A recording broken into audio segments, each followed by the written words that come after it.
Welcome to Get Yourself Optimized. I'm your host, Stefan Spencer, and today I'm very excited to have Elliot Roe with us today. Elliot is a world-renowned mindset and performance coach who helps those in highly demanding industries unlock their full potential, perform on demand, and live a limitless life. Elliot's the host of the A Game Advantage podcast and is the voice of the Primed Mind performance coaching app. Elliot, great to have you on the show. Thank you so much for having me. So how did you end up getting into this performance high performance industry? A bit of a strange story, really. I'd been working in investments, and I had a terrible fear of flying.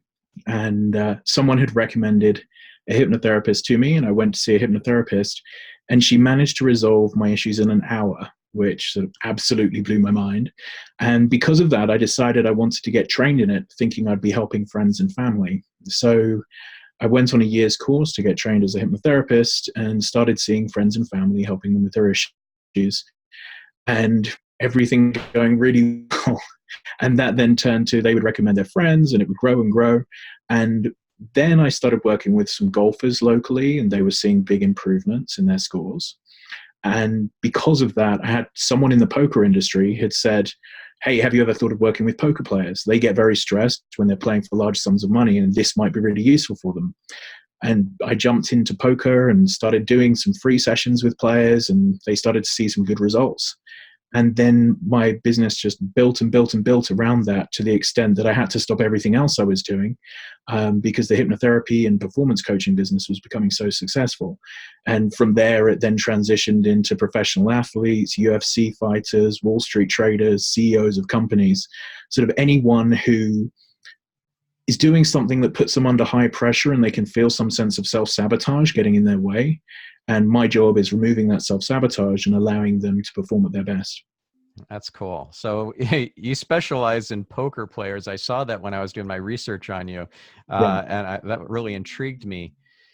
What is it about high stakes poker that I don't know makes this so valuable specifically to that audience?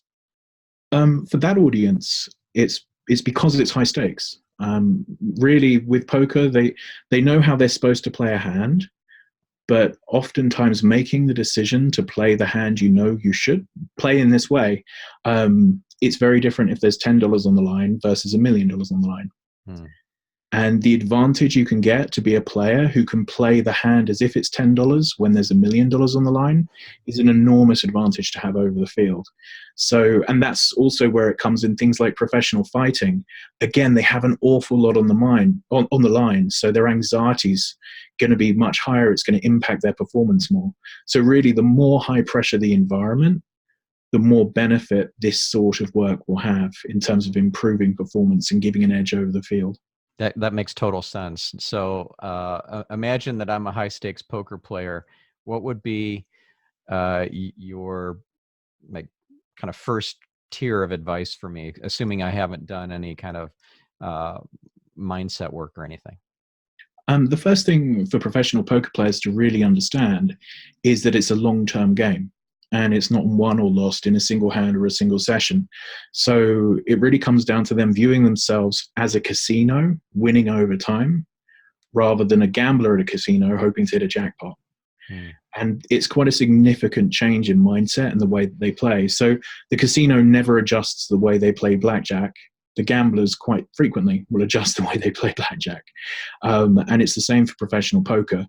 So they have to see that they're grinding out an edge over time. They'll have winning sessions and losing sessions, but it's about having more winning sessions. And if you can get into that mindset, you can play correctly throughout the year.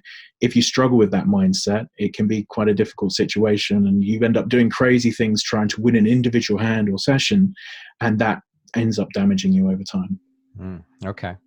So what would be some of the practices that I, as let's say a hypothetical high stakes poker player, would want to do so that I can get into that um, mindset of being the casino rather than the player who's all over the place? So obviously I do my one-on-one sessions with them, which usually go deeper, sort of understanding childhood memories, why these issues may be coming up, why it might be hard to accept that sometimes you have to lose. I then have audio programs that they listen to prior to playing. And another useful thing for them to do, especially if they're a long-term professional, is being aware of their overall graph, so that the overall success that they've had over the years, and looking at the context of individual sessions versus their lifetime performance, rather than looking at a weekly performance or a daily performance or a monthly performance. Hmm. When they can see that, yeah, they might have lost 10,000 today, but 10,000 out of $5 million isn't really a big deal. However, 10,000 today might feel like a very big deal. So it's all about turning it into the long term rather than just being the short term performance of that day. Okay, got it. And what do these audio programs look like, sound like? What are they about when somebody listens to one of them prior to playing? Is it so my wife and I just had a baby, so we took something called Hypno Babies, and it was all about using hypnosis to induce a state of hypnoanesthesia, so it wouldn't require like all the powerful drugs that you could go through the labor process with a lot of ease and less discomfort. And it was actually very powerful. The mind is Yeah. a powerful thing. So I'm curious, like, is it something like that where it's an audio program where it gets you into hypnotic state, and you visualize and you get all these cue words or triggers that induce a trance and get you into a deeper trance than you had been before, like, or is it something that's more kind of rah rah, we No, can do this, or what is it? it's very close to what you've just described. So the app that you mentioned, that I'm the voice of Prime Mind, we have about 250 audios, and some of them are poker specific, but most of them are sort of preparing for your day, getting good night's sleep, dealing with high pressure meetings in business, negotiating. So the app covers everything. So preparation, all types of different subjects. And the best way of describing really what this type of hypnosis is, so suggestion hypnosis, is really like meditation with a purpose. So if you're someone who's used one of the apps like Headspace or Calm, and you'll notice a lot of it is around focusing on your breath, traditional meditation techniques. Mm-hmm. With hypnotherapy, it's meditation with a purpose. So it's prepping your mind for a specific activity. So preparing you to start your day as the most optimistic day it can be, preparing your mind to play the best poker session or perform the best in your tennis match, or whatever your aim for that day is. So that's really a good way of describing it to someone who may have experienced meditation but hasn't experienced the difference between hypnotherapy and meditation. All right, awesome. So I'm curious to hear more about your hypnotherapy session that within an hour cured your what was it, fear of Fear of flying. flying. Yeah. So I have a daughter who's a grown woman now. She's 23, who still has fear of flying, and she tried a tapping session, which Mm. didn't work for her. I really thought it would, because the person I referred her to was Fred Gallo, and he was a past guest on this podcast, and he is phenomenal. He helped me with my fear of heights and fear of water in just a single 40-minute session. So, and it stuck for years. It's pretty amazing. So I thought, okay, this is gonna work for my daughter, and it didn't. Now he said probably she needs another session or two, but she wasn't open to it because she had expectations of working on the first try, which I didn't set those expectations for her. I just said, be open to this anyway. So what was your experience like, and how what was the magic that made the difference? So the magic that made the difference for me, the beginning, as you said, it's like reaching this trance state. So a very relaxed state, just like deep meditation. And then the type of hypnotherapy that she did is the same as me, is regression hypnotherapy. So it's looking for the root cause of the fear and where that fear came from. So you get to this very deep, relaxed state, which is quite hard to describe, but if you've done deep meditation, very similar to that state. And then she started to ask me how I felt when I was on an airplane or when thinking about getting in an airplane. And I would say, I feel a pressure in my chest, my stomach, I feel hot, I feel uncomfortable, those sorts of emotions, physical sensations. And I could sort of bring those sensations up within the session. And then she said, I want you to connect back to another time you felt that way. And so I connected back, and the next memory that came up was turbulence of an airplane. So not particularly surprising with that sort of issue. And then she said, okay, the next memory, and a few sort of turbulence memories came up. And then a memory of being 3 or 4 years old at my grandfather's house and being shown a picture of a small private aeroplane, and being told, oh, that was involved with your grandfather's business. It crashed and killed his business partners.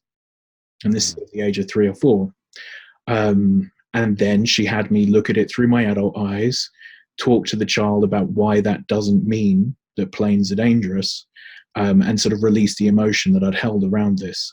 And I worked through all of that. It felt quite emotional. I felt this kind of relief. And then as I finished the session, I came out of it and I feel different flying, which is interesting to feel different straight away.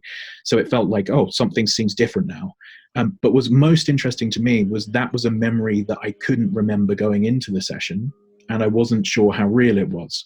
And then I spoke to my mum afterwards, and she said, oh, yeah, of course that happened. You know that happened to hit that jet, et cetera, et cetera. So there was a memory that I wasn't aware of that could be collaborated by someone else, could say, no, that was true. And then I felt completely different about flying.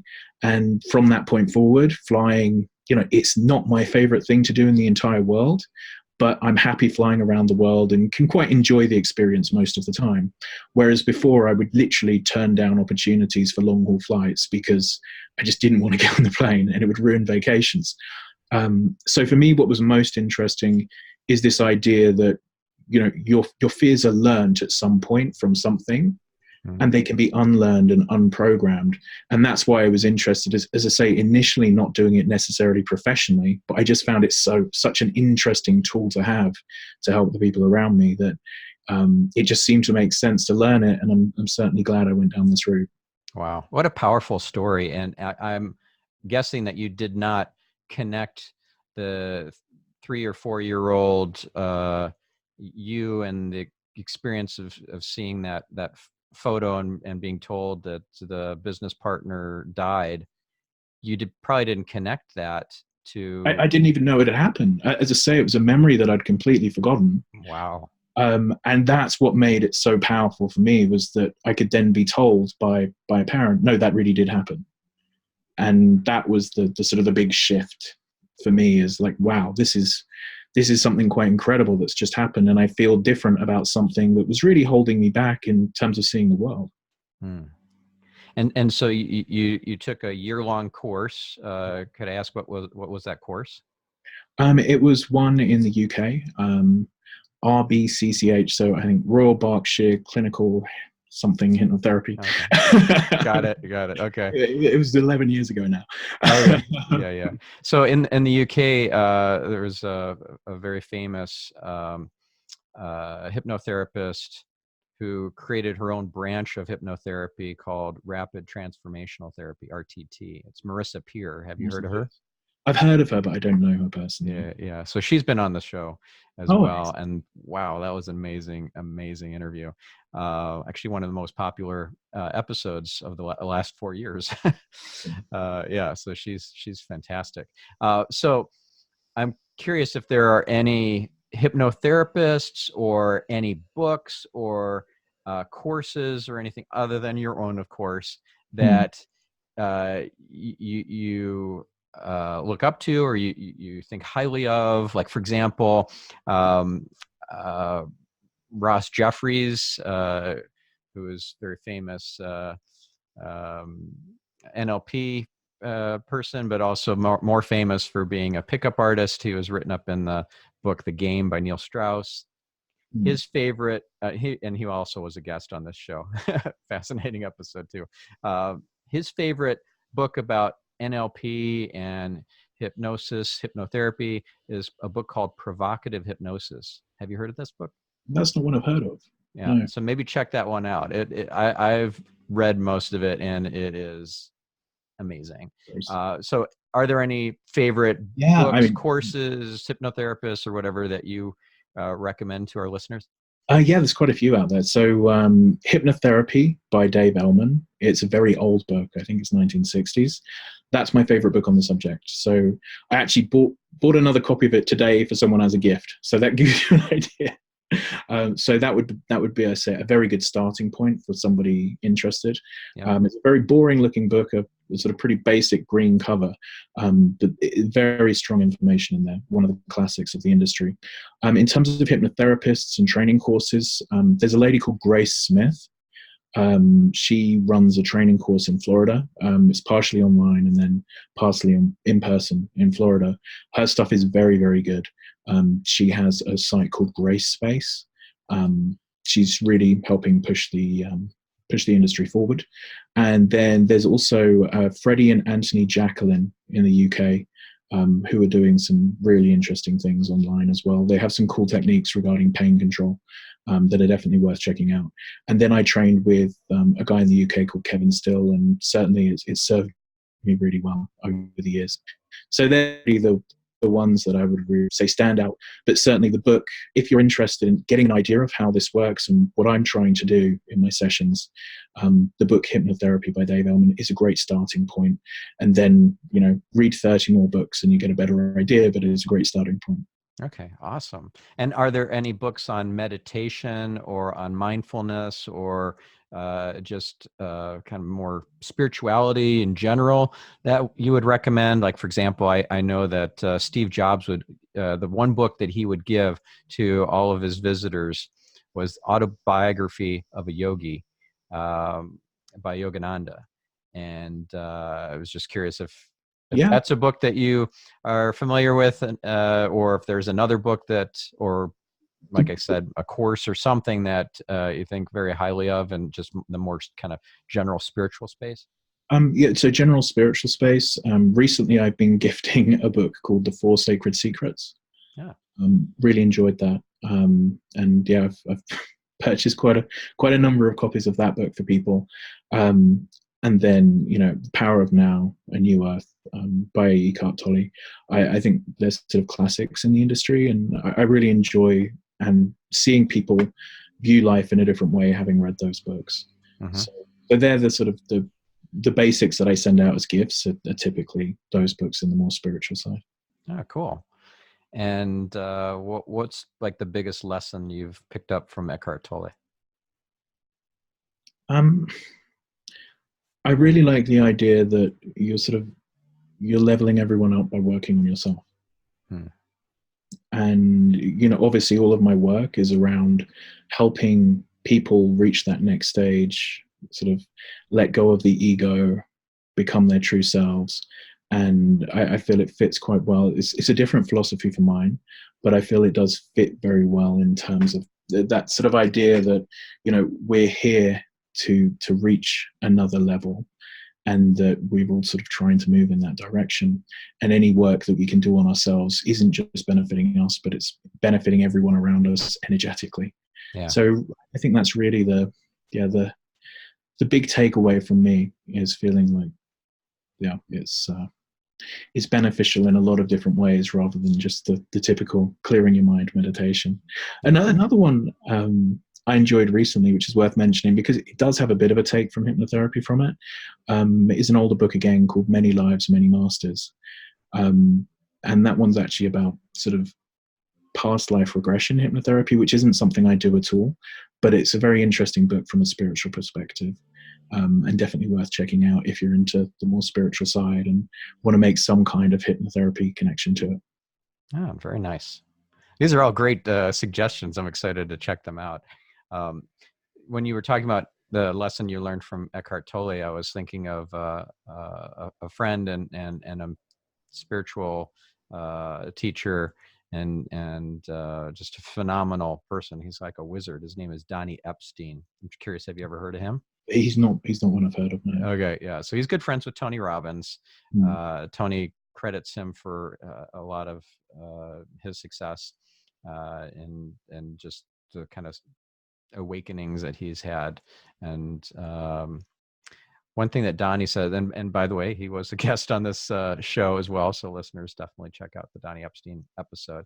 But the idea that really stuck with me, that is similar to what you were describing with Eckhart, is that if you, rather than try and change others, you just change yourself, that changes the field around you, like the energetic field, and that changes everybody who's in touch with that field. So you do end up changing everybody by just giving up on changing yourself, and changing others, and just focus on changing yourself.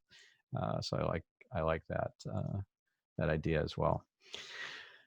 So I'm curious, like, well, how did you go from poker players to UFC fighters? Because it's pretty different. Was, but surprisingly close. Okay.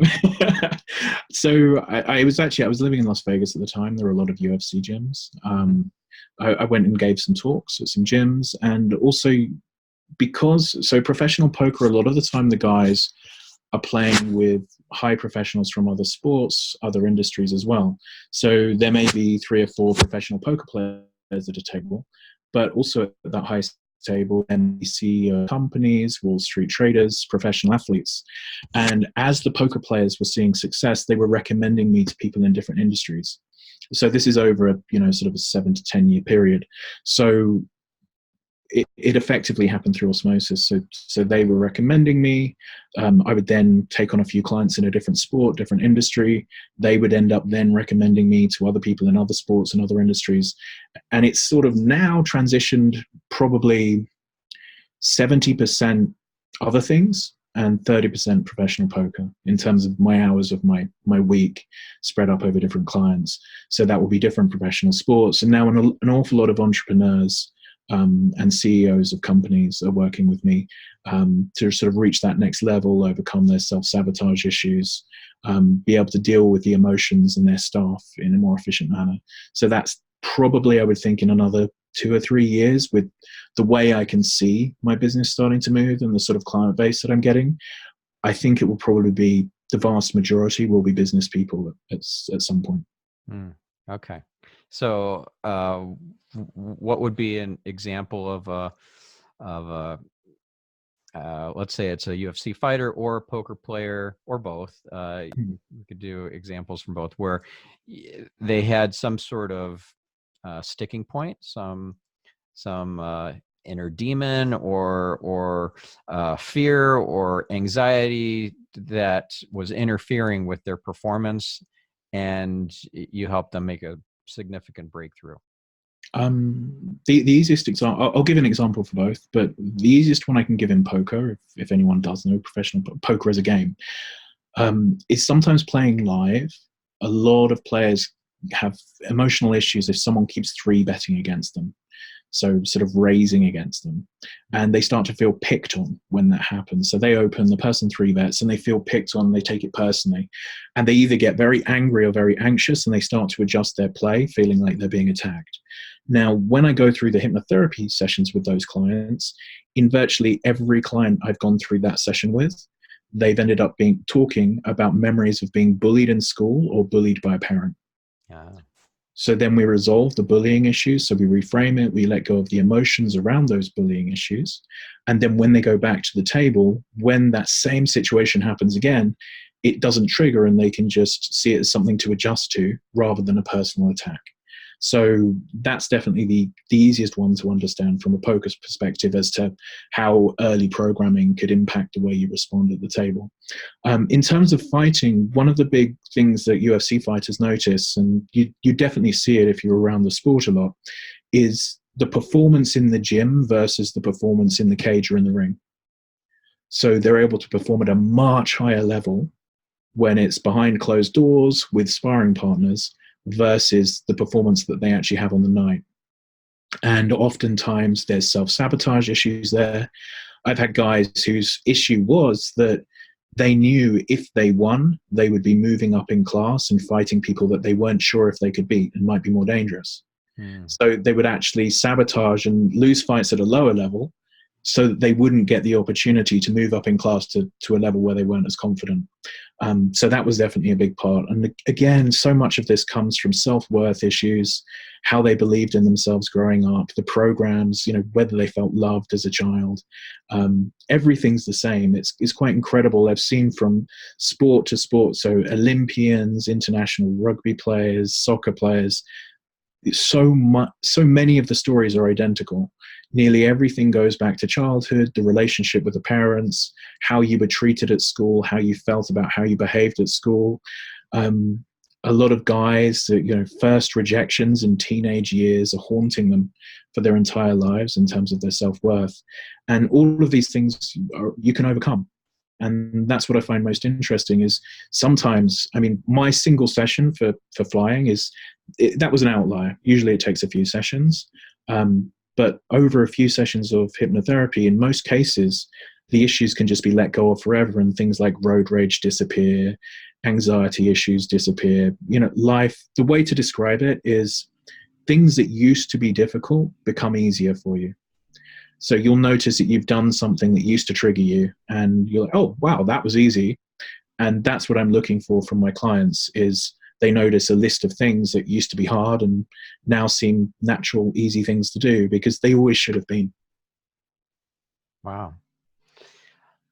That's amazing, and that you've been able to achieve these kind of results for your clients is an impressive testimony to your skills. I'm curious if folks can tackle these sorts of self-worth, anxiety, road rage, fear, phobia types of issues without getting one-on-one therapy sessions or coaching, if they could just use an app, or they could listen to some sort of audio programs or watch YouTube videos or something like that? Or is it really each person is unique and trying to tease out what that childhood memory or trauma was is something that needs to be done one-on-one? So you can usually make a dent in it yourself. So the process that I tell people to do, so if you're listening to this and things are coming up, so think about the things in your life where you should be acting differently, but you struggle to. So whether it's an anxiety issue, or you're trying to lose weight and you can't get to the gym, or issues with money and the way you feel about saving money, or you don't deserve money, think about the physical sensation that creates in you. So really get an idea of what's it like when you try and force yourself to go to the gym when and you can't. So do you feel sick? Do you feel like there's an invisible force field? Whatever it might be. So write that down, and then just sit and meditate and start to think of the other memories that come up where you felt that way back through your life. And typically we're looking for something between sort of 5 and 10 years old is typically where the final memory will be. And as you come up with those memories, so I felt terrible because the teacher pulled me up in front of the class and called me stupid in front of everybody. Start to then reframe it for what it really was. So the stressed out teacher who's, probably the age you are now, overreacted to a child. That doesn't mean you're stupid forever. It just means she was having a bad day and she didn't perform her job correctly. And as you start to reframe these things, it can remove some of the pressure. Now, the only issue I have found is that we can't see our own blind spots. And quite often we hide the most important memories from ourselves.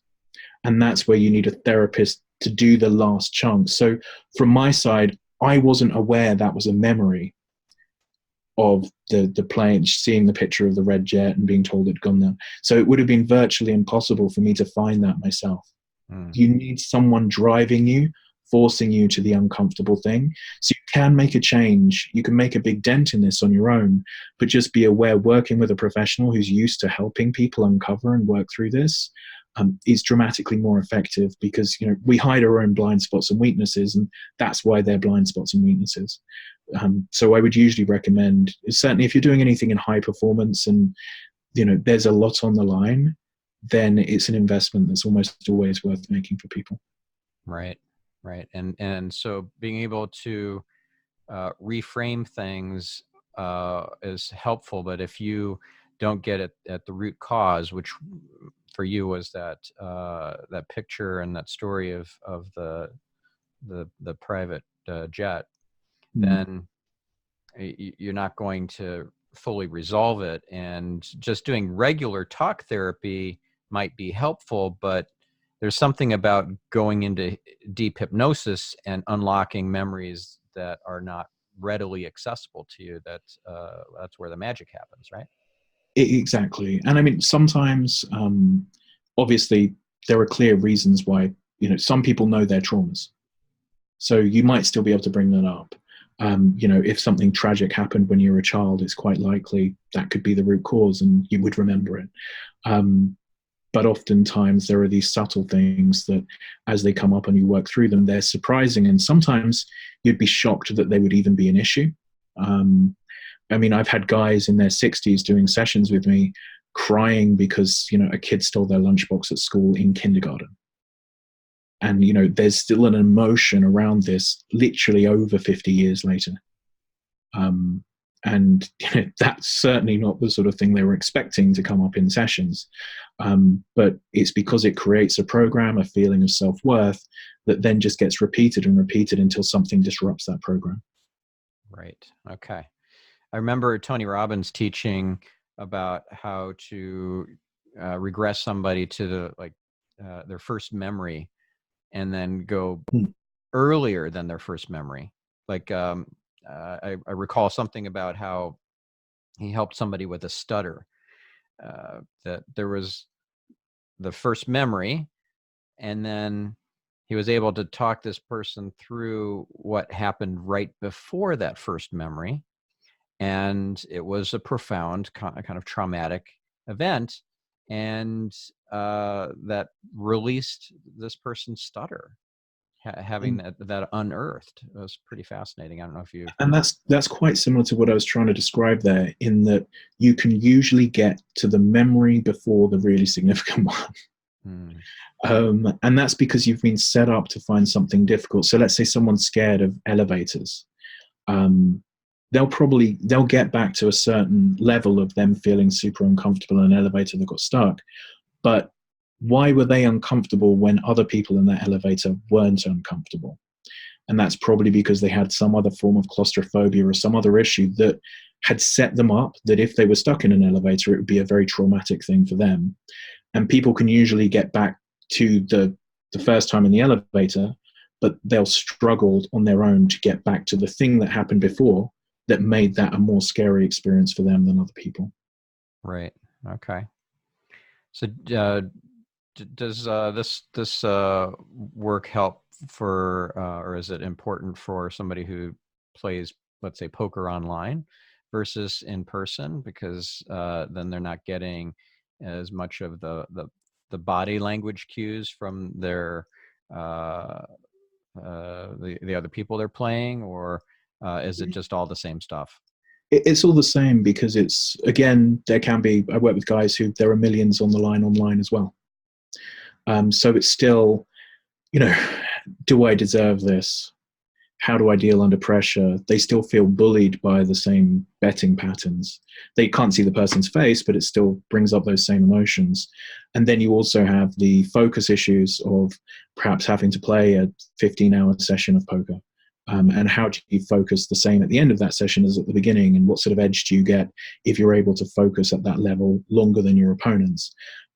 So it's the same whether it's poker, but again, almost any sport, any business, anything where you need to be at your best to get the most out of your industry. And I would argue that almost every industry, that's the case.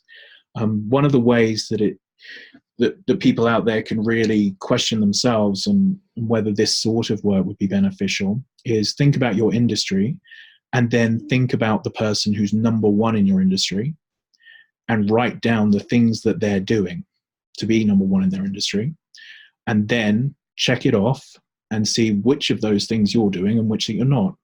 And if there are a number of things with crosses that you're choosing not to do, that the person who's number one in your industry is choosing to do, there's probably some kind of self-sabotage holding you back, because you already know what to do, but you're choosing not to do it. And the vast majority of people, if they're honest with themselves, there's a number of crosses on that list. So what would be what would be a few examples of things that might show up on that list with crosses next to them? So there would be things like giving public speeches. Mm-hmm. That's one that a lot of people hold back on. They're not willing to put themselves out there. Depending, I mean, obviously every industry is different, but I'll just, another thing I see, I work with a lot of coaches and influencers. Being comfortable doing Facebook Lives or internet or Instagram videos is another issue for a lot of people. Making this, speaking of that, I just got an email from a client today who I had asked if she'd do a testimonial video. And she told me, I get so much value from working with you, and because I help her with her SEO, and that's my big claim to fame is search engine optimization. I got a big book on the topic, but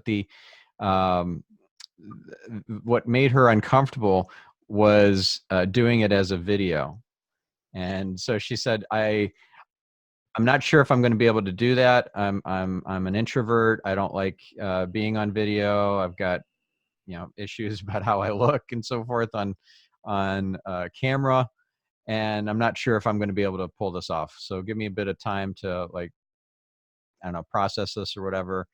She said I'm going to come up with a script ahead of time. I'm happy to give you a written testimony. That's easy, but putting it on video, that's the hard bit. I don't know what to tell her.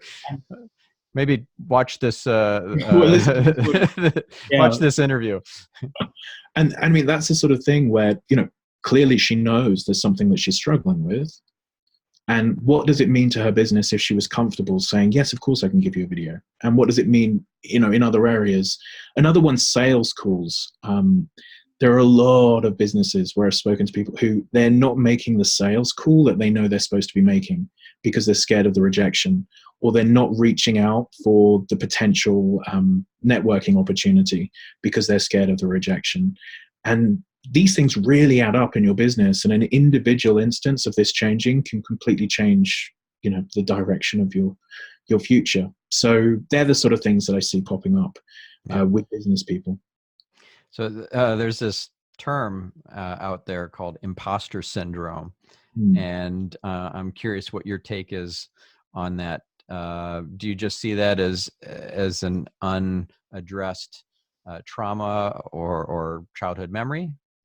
Yeah, I mean, it's something that I work with. It comes up an awful lot in business, and it's something that I find myself working on with a lot of clients. And typically it's a self-worth issue.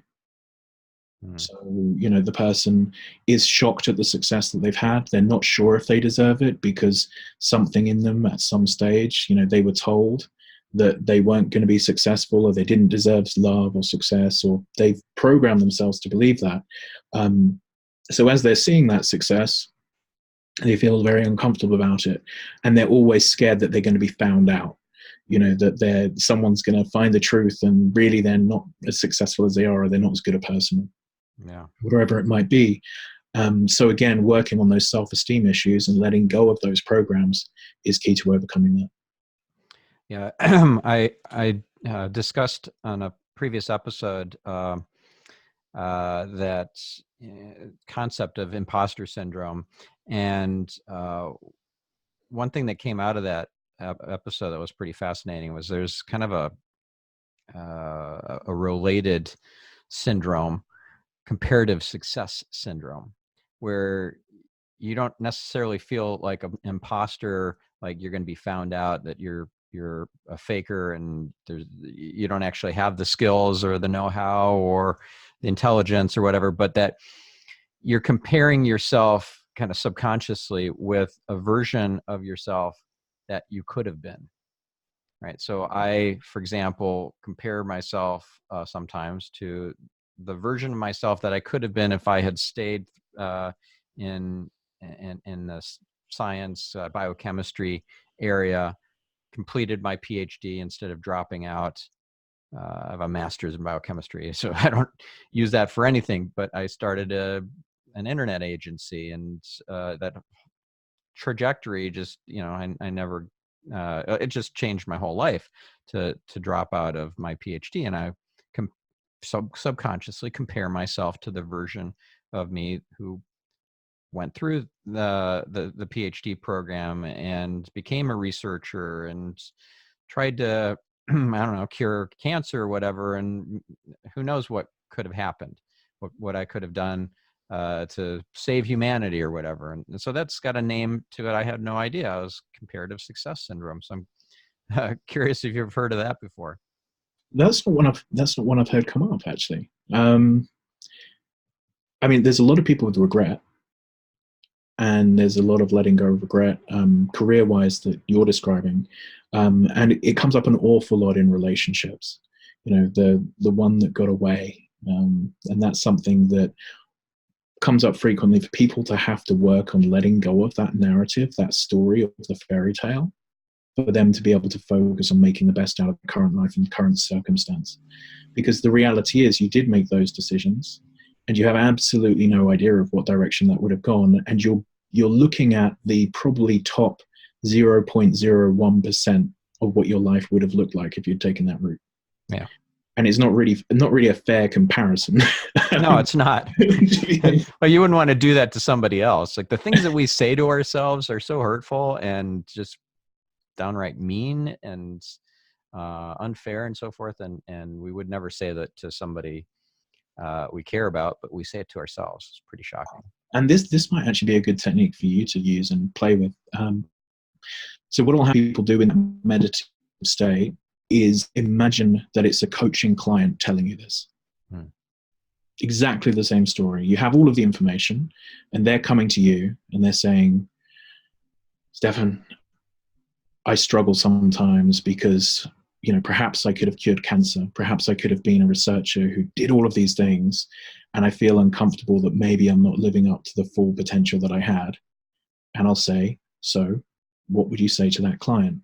And what would you say to a client who said that to you? Well, I would first of all acknowledge their feelings so that they feel heard and empathized with, and then I would probably ask some more probing questions. But eventually, I'd get to the point where I'd be like, "Well, does this serve you? Does this there's no truth in this? Like, it's either empowering or it's disempowering, this thought. And is it empowering? And, well, no, it's not. It's disempowering. So maybe it's time to shed that." So I guess that's something I would say. So there we go. You have your answer, and we all have the answers for other people, but it can be so hard to accept those answers from ourselves. And again, that's where I think we can get to some level of it without a coach, but having a third party helping you, I think, is quite important to push you through the blind spots and let people see what they already know, what they already see, and then act on it. Yeah. Another thing that I found very helpful, that I probably would share with myself if I were being coached by me, is that what's the impact of what you're saying, what you're doing, this belief system or whatever, on future Stefan? Because I learned this distinction from Donnie Epstein, that I'm external rather than internal. External, it's like an external frame of reference where your perspective is from outside of you, and internal, it's the opposite. For externals, energetically speaking, it's a lot easier for them to work on other people's stuff than it is to work on their own. So if you look at the portfolio of websites that I own and domains and so forth, I easily have over 200 different domains, many dozens of websites, and most of them are just going to seed. I'm not doing anything to maintain them or care for them or grow them, because I just don't, it's just hard for me. It's energetically draining versus it's, I don't know, it gives me energy to work on other people's stuff. Yeah. That's why I'm a consultant. That's why I work with companies like Chanel and Sony and Zappos and Volvo and so forth on their SEO rather than working On, on my own stuff, which I could probably make more money working on my own stuff, SEOing that. And, you know, yet I don't, it's just hard slog for me to do that. So by having that distinction that, okay, I'm external, so just go with it, work on other people's stuff rather than my own, but also don't look at myself as internal, look at future Stefan as somebody external to me. And what is my exercise regimen or my, what are my food choices doing to future Stefan? Is that really yeah, fair or helpful or hurtful to future Stefan? And that was a big game changer for me. I think that's a wonderful way of describing that. So, how fair are you being to your future self? Yeah. What opportunities are you giving him with your decisions today? I think that's excellent. Yeah. Had you ever heard that before? No, I haven't. So Yeah. I think that's, yeah, I will be stealing that. By And all even means. for myself as well. I mean, I think that's a wonderful way of viewing the world. You know, Yeah. what actions you're taking today. You know, how fair is that on you in 5 years' time? Yeah. So I'm curious, how does it work to work with you? If it's like uh, 3 sessions or whatever, one-on-one to solve some major sticking point, are we So talking like you know, many thousands of dollars to work with you? Because I would imagine that the people who are coming to you have a lot of, like, this is an important enough issue, and they're wanting to, you know, buy your services based on the value, not just on your on an hourly rate. yeah, so I sell 6 month coaching packages. And yeah, like you say, typically I'm working with people who are top 100 in the world or whatever they're doing, trying to reach top 10, Mm. or top 10 trying to reach number one in the world. So that's really the clients that I'm looking for. And we do, yeah, sessions over that 6 months. It depends on the individual how we decide to set those sessions up, and what it looks like. But yeah, it's a significant investment, because, as I say, that it's the sort of market that I'm in. Yeah. So I'm curious. You don't have to give an actual price, but are we talking 6 figures, 7 figures, 5 figures? Like what? Um, well, I mean, I'll give you a price. So I charge $20,000 Okay. for the 6 month period of working. So it's something I would say virtually everyone who chooses to work with me, it should be a no-brainer for them because of the upside if they resolve their emotional issues. And if that amount of money isn't a no-brainer, then probably I can help you find someone else who would be a better fit than me. Yeah. Yeah. Which reminds me of Jay Abraham's principle of preeminence, that if your prospect is better served by sending them off to a competitor, then you should do that just because that's the Always. right thing to do. Yeah, yeah. More than comfortable sending people across, because I want to be working with people where I can truly say, I believe this is free, this is an investment for you, rather than me feeling like in any way I'm putting them under financial stress. Right. Now, you gave these examples of high stakes folks, high stakes situations, Yeah. such as the UFC fighters, the poker players, and golf and tennis players, and so forth. They have these big matches, but let's just say it's an entrepreneur who's starting up a business and or a CEO of a small business. You know, Mm. somebody who doesn't have uh, these $1 million decisions to make necessarily on a regular basis, but it's just, you know, the potential for death by 1,000 cuts because they don't have their head in the right place, so they don't make enough sales calls or put themselves out there to speak at enough conferences. They're just kind of you know, operating at more of a baseline, so they might not feel that pain, Mm. or the urgency that somebody who's like, okay, I have $1 million game coming up that I'm playing in I don't know 6 weeks or whatever. I need some help. So that seems pretty obvious. Like, okay, the stakes are high. It's pretty obvious. But somebody who's that kind of more death by a thousand cuts sort of scenario, what do you tell him or her? I would say the stakes are just as high. Hmm. So if you know there are sales calls you're not making, or you know you should be speaking on stages and you're turning down opportunities to reach a bigger audience, or you're being, in some cases, people are coming to me, they know they're being abusive and aggressive to their staff and they just can't help it. It could still be costing you millions of dollars, because you've got to look at what the potential would be if you were running your business from the correct mindset. Right. The opportunity The cost. Yeah. opportunity cost. So you can't just say, oh yeah, I'm not making $1 million sales call, so therefore I don't need to be on top form. Perhaps the reason you're not making the $1 million decisions is because you're playing at a low level.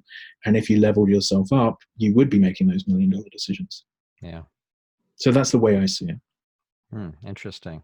And there's this conventional wisdom out there that there's this conventional wisdom out there that somebody who can grow a business from 0 to $1 million isn't probably the right fit to grow that business from $1 million to 10 million. And then a different person would be needed for growing that business from 10 million to 100 million. Now that's conventional wisdom, and it usually plays out to be the case, but a lot of that has to do, I would imagine, with their mindset, not just their strategies and their experience. I think lots of people have a wealth thermometer in their mind. Mm-hmm. And what I'll see is someone will reach a level in their bank account that they're comfortable with, and they'll gain a bit and they'll drag themselves back to that level, and they'll gain a bit and they'll drag themselves back to that level. So I think a lot of the reason the person who's taking it from 0 to 1 million struggles to then take it from 1 million to 10 million is they don't see themselves as someone who runs a $10 million company. Right. So that reminds me of Tony Robbins talking about how we've got these internal thermostats that we're comfortable with a certain range of temperature, and then get outside of that zone and it all goes to heck, because it's just our own internal belief system. Yeah, you're bringing yourself to your comfort zone. And where hypnotherapy is very strong is that you can adjust the internal, the subconscious. So that puts you in a situation where you have that potential then to grow to the next level. Awesome. Well, this was fabulous. I'm so excited that you were able to make the time to be here. I know you're highly sought after, so it was great to have you on the show. If somebody wanted to work with you one-on-one, or I don't know if you have any group coaching or other offerings as well. Of course, you got the Primed Mind app, but if somebody wanted to work with you, where should they go? So head to elliotroe.com. So I've got my website, the information on coaching is there, and you can book in a call and just see if we're the right fit. And then the Prime Mind app, you can download and try it for free. A lot of the audios there are free. If you just go on the iTunes store or the App Store or the Google Play Store and go to Primed Mind, and you can test out the audios and just see what you think. All right. Awesome. Well, thank you so much, Elliot. And thank you, listeners. Now go do something with this.